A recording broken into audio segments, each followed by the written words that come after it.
Gil Hoffman, a journalist here with us at Kibbutz Matsuva, very much to the north in Israel, just near the Lebanese border. It's good to see you. This is your beat. You're stationed in Israel. I have covered politics for the Jerusalem Post for 25 years, and about a year ago I left to head Honest Reporting, which is a media watchdog that's pro-Israel. Define, in your view, what pro-Israel means. You have to stay out of the internal politics. Israel needs to exist. Israel needs to be a Jewish state and a democratic state. It needs allies, the basics.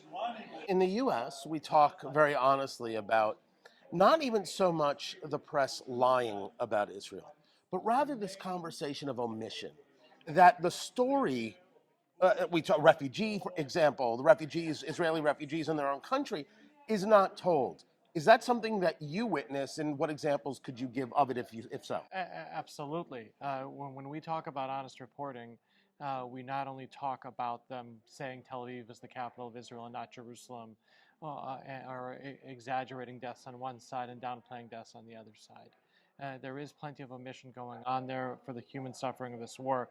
October 7th has been forgotten by the people around the world.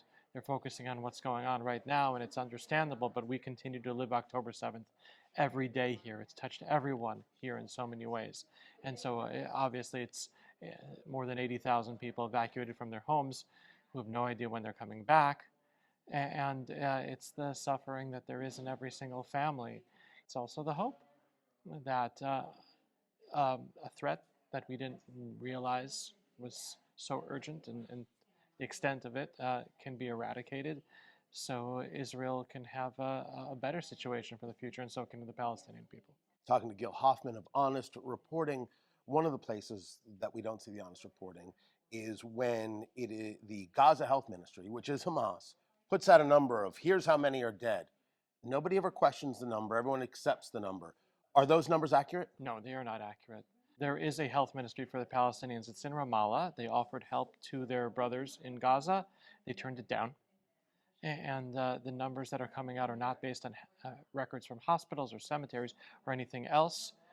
It's a PR department, not a health department. They're choosing numbers in order to make Israel look bad. Nobody knows what the real numbers are.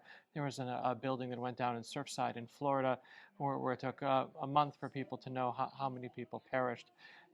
We can't really know. Obviously, every death is a tragedy, but people have to realize there's freedom of the press in Israel. The top journalists from around the world have come here, parachuted in, and reported to the world about what's going on. Gaza has no freedom of the press. It's controlled by Hamas, by a terrorist organization. None of the numbers can be trusted, even when there's no war. We can be clear that some people have died and some quote-unquote innocent people have died. It's just their numbers are purposeful to a propaganda movement. Correct. It's a PR propaganda. It's not based on any fact whatsoever. People have to keep that in mind. They don't count deaths properly when there's no war. Gil Hoffman, Honest Reporting. Pleasure.